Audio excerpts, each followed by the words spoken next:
Gezdim bu dünyanı mən qarış-qarış, görüm bu qismətim haralardadır. Dediler bu yerlə, bu göylə barış, bəlkə mənim bəxtim səmalardadır.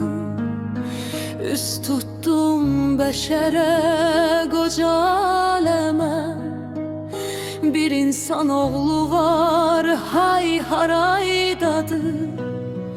Soruşum ulduzdan, güneşten, aydan, görəm mənim bəxtim haralardadır. Bir yağan yağışın damcısında mı, bəlkə damcılardı döyülür qapım. Bu bəxtsiz qismətlər yorur adamı.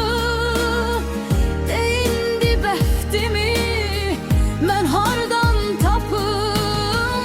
Bu yerlər, bu göylər durur qəsdimə.